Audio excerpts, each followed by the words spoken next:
The silent manor, পর্ব সংখ্যা ১৯। লেখনীতে Diana Emroz lucky. নদীর তীরে সুফিয়ান ও সলিমান বসে আছে। মন তার ভারী, চোখে কুয়াশা।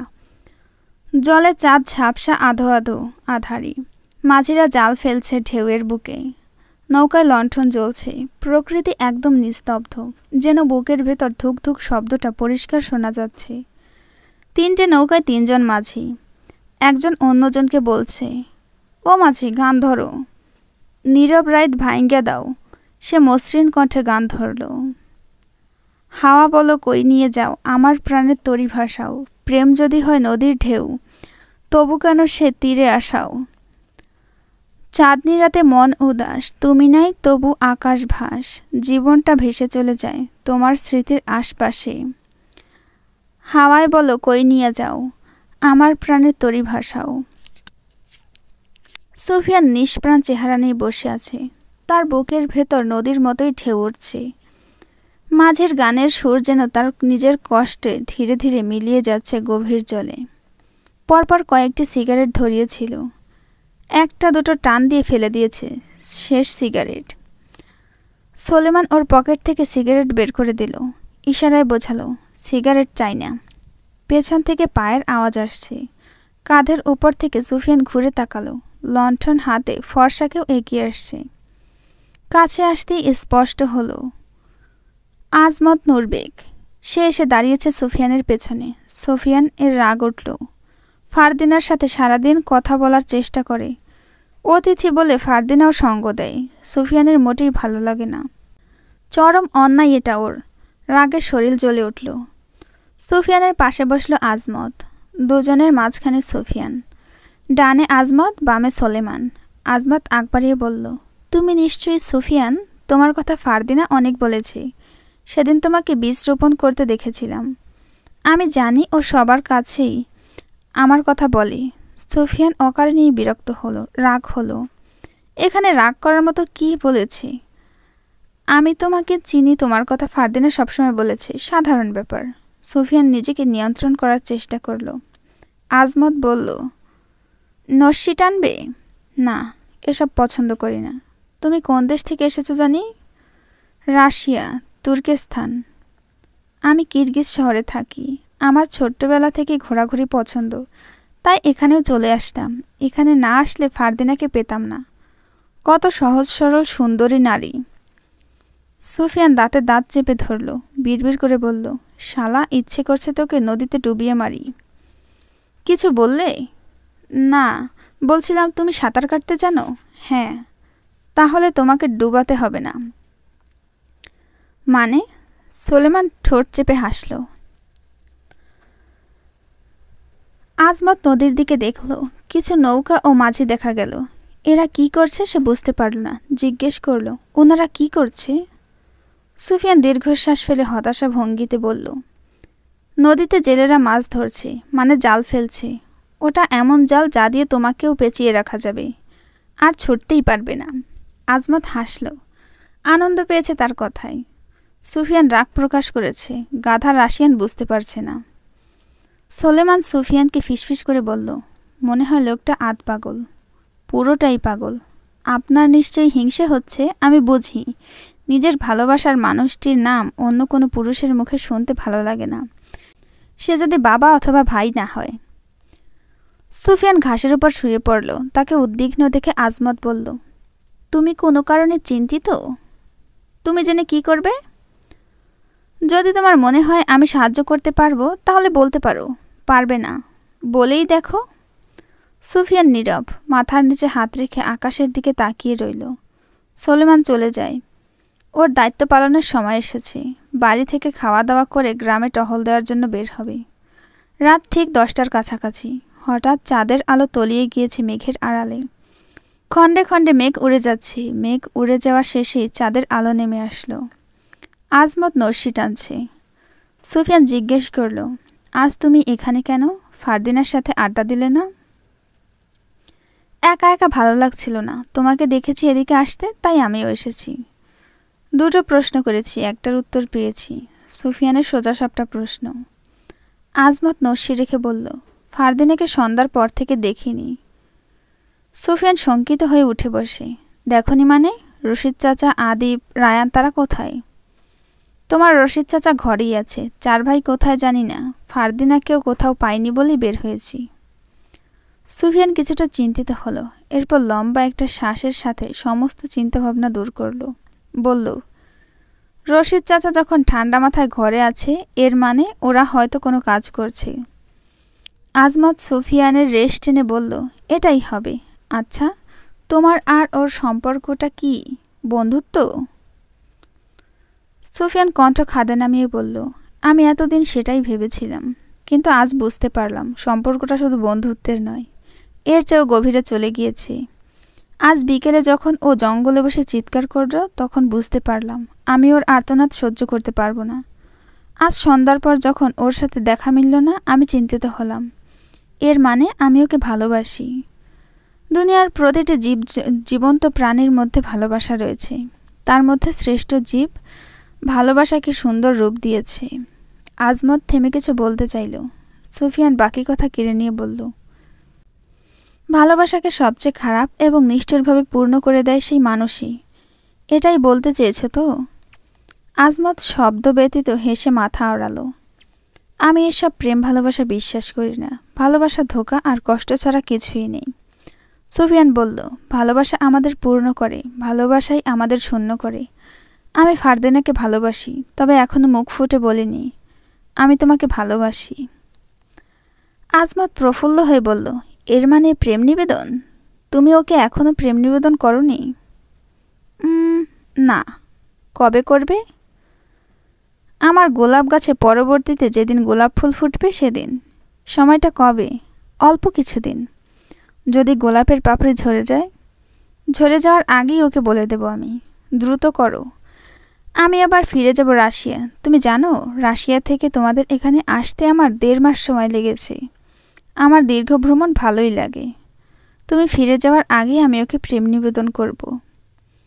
আজমত আশপাশ তাকিয়ে বিস্ময় বলল, ফারদিনার বাবা, তার ভাইয়েরা, তোমাদের সম্পর্ক কি? দ্বিধাবোধ করল আজমত। সুফিয়ান বলল, কপালের লিখন। যদি আমার ভাগ্যে তার নাম লেখা থাকে, তবে অবশ্যই ওকে পাবো, নয়তো 1000 চেষ্টা করেও পাবো না। তুমি ভীষণ বুদ্ধিমান। তোমার বুদ্ধি দিয়ে একদিন ভালো কিছু করতে পারবে। তোমার চোরেদের খবর কি? এখন পর্যন্ত আমার কথা মতো কাজ করছে ওরা পরিবর্তন হবে। যারা অন্যের হক ছিনিয়ে মোটা অঙ্কের টাকা হাতিয়ে নেয়, ওরা কি কখনো পরিবর্তন হবে? আমার মনে হয় না ওদের পরিবর্তন হবে। সুফিয়ান আত্মবিশ্বাসের সাথে বলল, আমি যদি এখন মরেও যাই, মৃত্যুর শেষ মুহূর্তেও বলতে পারবো ওরা ঠিক পরিবর্তন হবে। আমার উপদেশও মনে রাখবে। আজমত প্রসঙ্গ পাল্টে বলল, তোমার বাবা মা কোথায়? সুফিয়ান সময় নিয়ে বলল, বেঁচে নেই। কিভাবে মারা গেল? সেসব বলে লাভ কি? সেসব নিয়ে কথা বলতে চাই না। বোন নেই? না বোধক মাথা আওড়ালো। মুখটা শুকিয়ে গেল সুফিয়ানের, ঘাস টেনে ছিঁড়ে। আজমত তার ভাবমূর্তি দেখে বলল, তোমাকে দেখে কখনো মনে হয় তুমি ভীষণ খুশি, কখনো মনে হয় তোমার ভেতরে চাপা কষ্ট লুকিয়ে আছে। আমি ঠিক বললাম তো? না, তুমি দু চোখে দুরকমভাবে দেখেছ আমাকে। আমি সবসময় খুশি এবং হাসি থাকি। আমি আদিবের থেকে জানতে পেরেছি, বাঙালিদের মধ্যে কেউ কষ্ট পেলে নদীর তীরে বসে থাকে। তুমি বসে আছো কেন? ফারদিনা আজ বিরক্ত করছে না। ও বিরক্ত করলে বিরক্ত হই না, অথচ ও বিরক্ত করছে না বলে বিরক্ত হচ্ছি। এই অনুভূতিকে কি বলে? আগ্রহ নিয়ে জানতে চাইল আজমত। প্রেমের পার্শ্ব প্রতিক্রিয়া। প্রেমে পড়লেও জ্বালা, না পড়লেও জ্বালা। একবার পড়ে গেলে পার্শ্ব প্রতিক্রিয়া দেখা দিবেই বলেই সুফিয়ান হাসল। আজমত আওয়াজ করে হাসল। সুফিয়ান তার হাসি দেখে বলল, বিনোদন পেয়েছ তাই না? তোমাকে আনন্দ দেওয়ার জন্যই বলেছি। আজমত হাসি থামিয়ে বলল, তুমি খুব মজার মানুষ। তোমাকে ফারদিনা পেলে সে ভীষণ আনন্দে থাকবে। সময় গড়াচ্ছে। দুজন উদ্দেশ্যহীন পথে গন্তব্যহীন হাঁটছে। তালুকদার বাড়ির পূব দিক ছেড়ে যাচ্ছে সুফিয়ান। চোখ তুলে কয়েকবার ফারদিনার ঘরটিকে দেখেছে। অন্ধকার ঘর। ঠিক আছে তো ফারদিনা? সুফিয়ান চিন্তা করতে চাইছে না, অথচ ভেতরে প্রবল চাপ চাপ ব্যথা হচ্ছে। উদ্দেশ্যহীন পথে হাঁটার ইচ্ছে নেই তার। আজমতকে নিয়ে তালুকদার বাড়ির ভেতরে প্রবেশ করে। পরিবেশ শান্ত, এতটাই শান্ত আগে কখনো ছিল না। আশেপাশে কিছু অনুচারীগণ বসে গল্পগুজব করছে। অশ্বরা হেরসা ধ্বনি তুলছে।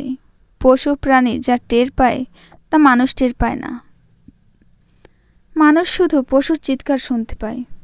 আজমত বলল, তুমি ভেতরে যাও, আমি পরে আসছি। সুফিয়ান ঘরের ভেতরে প্রবেশ করল। ভেতরে অনুচারী দাসদাসী কাউকে দেখা গেল না। রশিদ তালুকদার বসে আছে বৈঠকখানায়। কুদ্দুস তার পাশেই দাঁড়ানো। সুফিয়ান গলা কাশি দিয়ে রশিদের দৃষ্টি আকর্ষণ করল। উনি বলল, সুফিয়ান যে, আয় বস। সুফিয়ান বসে চারিদিক দেখল। কি ব্যাপার এই রাতে তুমি? কিছু দরকার? না অভিযোগ নিয়ে এসেছ? সুফিয়ানের উদ্দেশ্য ফারদিনা। সে কোথায়? ঘরে তো অন্ধকার কেন? এসব বলা যাবে না, আজ মিথ্যে বলতে হবে। শুক্রবার, অত্যন্ত গুরুত্বপূর্ণ দিন। রাত এখনো 12টা ছুঁয়ে যায়নি। রাত এখন পর্যন্ত শুক্রবারই আটকে আছে। সুফিয়ানের দ্বিধাবোধ হলো।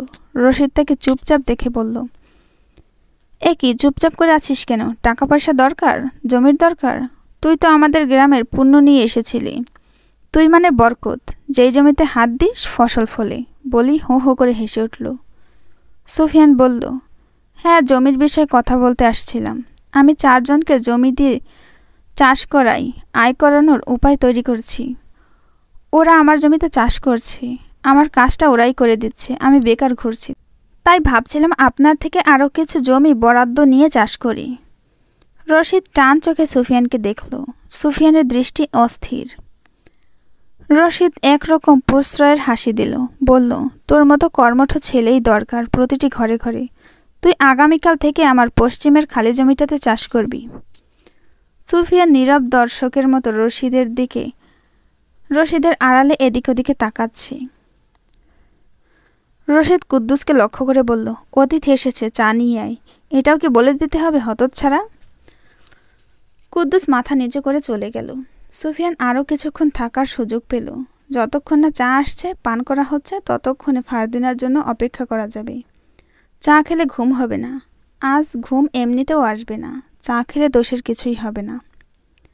জেবুন্নেসা পানের থালা নিয়ে বৈঠকখানায় উপস্থিত হলো। সুফিয়ানকে দেখে জেবুন্নেসার মুখ শক্ত হয়ে গেল। ঠোঁটের কোণে হালকা বিদ্রুপের রেখা। চোখে এক ফোঁটা উষ্ণতাও নেই। যেন সে মানুষ নয়, কেবল বাতাসের কোনো অবাঞ্ছিত ছায়া। সুফিয়ান জেবুন্নেসাকে সালাম দিল। জেবুন্নেসা ঠোঁট কুঁচকে হালকা হাসি নিয়ে বলল, তুমি নিশ্চয়ই ফারদিনার খোঁজ করতে এসেছ? রশিদ কৌতুক নিয়ে বলল, ওর খোঁজে কেন আসবে? জেবুন্নেসার মুখ থেকে বেরিয়ে গিয়েছে। ফারদিনার কথা বলতে চায়নি, আদিবের কথা বলতে চেয়েছিল। হেসে উড়িয়ে দিয়ে বলল, আদিবের কথা বলতে চেয়েছিলাম। ওরা তো ভালো বন্ধু। আদিবের সাথে একজন রাখালের বন্ধুত্ব মানে কি করে সম্ভব? কোথায় ও আর কোথায় তুমি? তার উপরে শুনেছি একটা অশ্ব কিনেছ। চুরি টুরি করছো না তো? বলেই পান মুখে দিল। সুফিয়ান রেগে গেল। সে বয়সে বড় না হলে এতক্ষণে তীর্যক কণ্ঠে জবাব দিয়ে দিত। নিজেকে সামলানোর চেষ্টা করল, হলো না, ব্যর্থ হলো। উচ্চস্বরে জবাব দিয়েই বলল, আমি হালাল টাকা আয় করি, অন্যের হক ছিনিয়ে নেই না। আদিবের সাথে আমার বন্ধুত্ব, তাই এসেছিলাম। ধনী গরিব জাত বেজাত এসব দেখে কখনো বন্ধুত্ব কিংবা ভালোবাসা কোনোটাই হয় না। তুমি বলতে চাইছো আমরা অন্যের হক ছিনিয়ে খাই? সুফিয়ান বসা ছেড়ে উঠে দাঁড়িয়ে বলল, যে যেমনটি করে সে অন্যকে নিয়েও তেমনটি ভাবে। আপনারা বোধহয় চুরি আয় করেন, তাই বললেন? আমি না। থেমেই রশিদের দিকে তাকিয়ে বলল, চাচা আজ চলি, মাথাটা রাগে ধরেছে, আগামীকাল আসবো। বলেই বিক্ষুব্ধ হয়ে ঘর থেকে চলে গেল। রশিদ কোনো জবাব দিল না, হাঁ করে তাকিয়ে রইল। জেবুন্নেসা বলল, ও আমাকে অপমান করে চলে গেল, আর তুই চুপচাপ শুনলি? তোর বোনের অপমান সহ্য করলি? রশিদ কঠিন গলায় বলল, বাপের বেটা সুফিয়ান, কি হিম্মত ওর! জমিদারের বোনকে তার সামনেই কথা শুনিয়ে গেল। কি সাহস ওর! সারা দেশ খুঁজলেও ওর মতো ছেলে পাওয়া যাবে না বলে গর্বের সাথে হেসে উঠল। ভাই, তুই বদলে গিয়েছিস। আমাকে কতগুলো কথা শুনিয়ে গেল, আর তুই হাসছিস? তুই ওর আত্মসম্মানে আঘাত দিয়ে কথা বলবি আর ও চুপচাপ থাকবে? আমরা অন্যকে 4টে কথাতে শোনাতে পারবো, আর সে জবাবে 2টো শোনালেই দোষ। রশিদ থেমে গেলেন, হাত বাড়িয়ে পান মুখে দিলেন। বিচিত্র গলায় বলল, আমি ওর জবাবের উপর প্রতিক্রিয়া করলে হয়তো থেমে যেত, কিন্তু তুই কি জানিস, কেউ রেগে গেলে তার রাগটা বহিঃপ্রকাশ করতে দিতে হয়, এতে তার মনের ভিতরের অস্থিরতা দূর হয়। সুফিয়ানের ভীষণ তেজ, তার মুখে প্রশংসা জেবুন্নেছার মোটেই ভালো লাগলো না। মুখ ভেঙচে দিল, বলল, তোর জ্ঞান নিয়ে তুই থাক, আমাকে জ্ঞান দিবি না। রাগ করলে শরীর খারাপ হয়, এত রাগ ভালো না, বলেই পিকদানিতে পিক ফেলল রশিদ। জেবুন্নেছা খিটখিট মেজাজে বলল, ওই রাখালের শরীরের জন্য ভালো ছিল? রশিদ এবার একটু হাসল, ঠোঁট দুটো লাল হয়ে গিয়েছে, পানের রসে মুখ ভরে গিয়েছে। পুরুষ রাগলে হয় বাদশা, জানিস তো? জানি না, জানতে চাইও না, অপমান আমার সহ্য হয় না, এর শোধ আমি নেব, বলে ক্রোধের আগুনে উপরে চলে গেল। রশিদ আওয়াজ করে হাসল। কুদ্দুস চা নিয়ে আসলো। সুফিয়ান নেই। সুফিয়ান দাদা চা না খেয়েই চলে গেল, আমার কষ্টটাই বেফলে গেছে। চাটা আমাকে দে, আর যা দেখে আয় খামারের সব গরু ছাগল ঠিকঠাক আছে কিনা। কুদ্দুস মাথা নিচু করে সম্মতি জানিয়ে চলে গেল। রাত ঠিক 1টার কাছাকাছি। রাঙা দাঁড়িয়ে দাঁড়িয়ে খড় খাচ্ছে, বালতি ভরে জল রেখেছে, খড় খাওয়া শেষে জল খাবে। ওদের চোখে ঘুম নেই, সব মিলিয়ে 2-3 ঘন্টা ঘুমায়। চাঁদের আলো আজ অদ্ভুত নির্জন। সুফিয়ান মাটির উঠোনে বসে আছে, সামনে তার প্রিয় অশ্ব রাঙা স্থির হয়ে দাঁড়িয়ে আছে। চোখ তুলে একবার রাঙার দিকে তাকালো। রাঙার চোখে যেন কেমন এক ক্লান্ত দৃষ্টি, ঠিক তার মতো। হাতে কলম, কাগজে অর্ধেক লেখা, বাক্যগুলো ছড়িয়ে আছে, কিছু গল্প, কিছু স্মৃতি, কিছু না বলা কথা। আজ রাতে ফারদিনা আসেনি। প্রতিদিনের মতো আজও সে চাঁদের আলো দেখা দিবে বলে ভেবেছিল, কিন্তু পথ ছিল ফাঁকা, বাতাসে কেবল পলাশ পাতার মৃদু নড়াচড়া ছিল। সুফিয়ান লিখছিল, আজ সারাদিন কেমন কেটেছে, কিন্তু শব্দগুলো যেন তার হাতের মুঠো থেকে ফসকে যাচ্ছে। কলম কাগজে লাগে, আবার থেমে যায়। লেখা এক পর্যায়ে বন্ধ করল। রাঙা হালকা করে হের্ষাধ্বনি দেয়, যেন বলে, আর লেখো না, মন তো আজ তোমার ফারদিনার কাছেই রয়ে গিয়েছে। সুফিয়ান মৃদু হেসে ওঠে, কিন্তু চোখে জল টলমল করছে। সে খাতা বন্ধ করে রাখে বুকের কাছে। চাঁদের আলোয় তার মুখে অদ্ভুত এক বিষণ্ণতা। আজ লেখার কালি ফুরোয়নি, মনটা যেন শুধু শুকিয়ে গিয়েছে। আজ ঘুম আসবে না। উঠোনে পায়চারি করতে করতে এক পর্যায়ে বাড়ির চৌকাঠ পেরিয়ে তালুকদার বাড়ির পূব দিকে এগিয়ে গেল। পথের 2 ধারে ধান ক্ষেত, বাতাসে দুলছে, একটার সাথে আরেকটা মিলে চিরচির শব্দ তৈরি করছে। তালুকদার বাড়ির পূব দিকে খামার। খামার ছাড়িয়ে সুফিয়ান যেতেই লণ্ঠন হাতে কুদ্দুসের সাথে দেখা হয়। কুদ্দুস বলল, আপনি এত রাতে ওই দিকে কোথায় যান? সুফিয়ান মিথ্যে বলবে না, সত্য বলবে, তবে অন্যরকমভাবে, যাতে মিথ্যের আশ্রয় নিতে না হয়। সুফিয়ান পাল্টা প্রশ্ন করল, তোর ফারদিনা আপা কোথায়? তখন গেলাম, দেখলাম না তো। কুদ্দুস নির্বাক হয়ে চুপচাপ থাকলো কিছুক্ষণ, তারপর বলল, আমি আজ সন্ধ্যার পর তাকে দেখিনি। আচ্ছা তুই যা, আপনি কোথায় যান?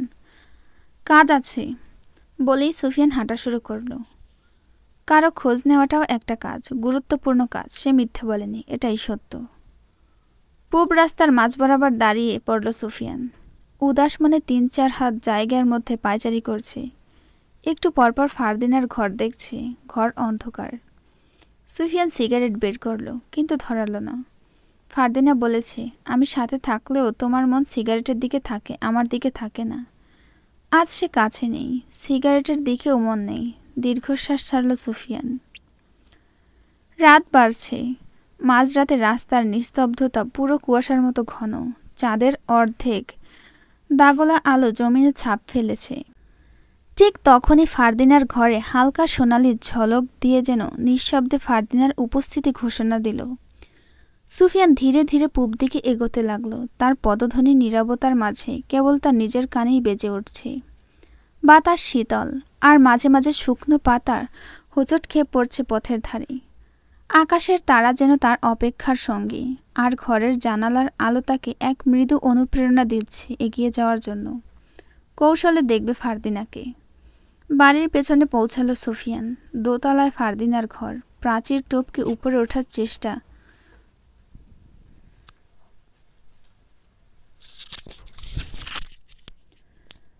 প্রাচীর টপকে উপরে ওঠা কষ্টকর। প্রাচীর উঁচু। এদিক ওদিক তাকিয়ে ভর দিয়ে ওঠার মতো শক্ত কিছু খুঁজল। গাছের খণ্ড পড়ে আছে। ভর দিয়ে প্রাচীরে ছুঁতে পারল। ধীরে ধীরে ফারদিনার ঘরের জানালার দিকে এগোলো। জানালা খোলা। মোমবাতির লণ্ঠনের আলো ছড়িয়ে পড়ছে পুরো ঘরে। কিছু দাসীরা একজনকে ঘিরে রেখেছে, কারো হাতে ধূপ, কারো হাতে শাড়ি। দাসীরা দুই দিকে সরে গেল। সুফিয়ান কঠিন দৃষ্টিতে তাকিয়ে রইল। ওদের মাঝখানে বসে আছে ফারদিনা। শরীর ভেজা, চুল থেকে টপ টপ করে জল পড়ছে। একজন দাসী চুল মুছিয়ে দিচ্ছে। চুল মোছা শেষে সরে যায়। আর একজন চুলে ধূপ ধোয়া দিচ্ছে। ফারদিনা মাঝরাতে গোসল কেন করেছে? শীতের সময় প্রতিদিন কেউ গোসল করে না। শীতের রাতে গোসল করা তো বোকামি মাত্র। যার মাথায় সমস্যা আছে একমাত্র সেই করবে। একজন দাসের কণ্ঠস্বর ভেসে আসলো, কি তুমি খুশি তো?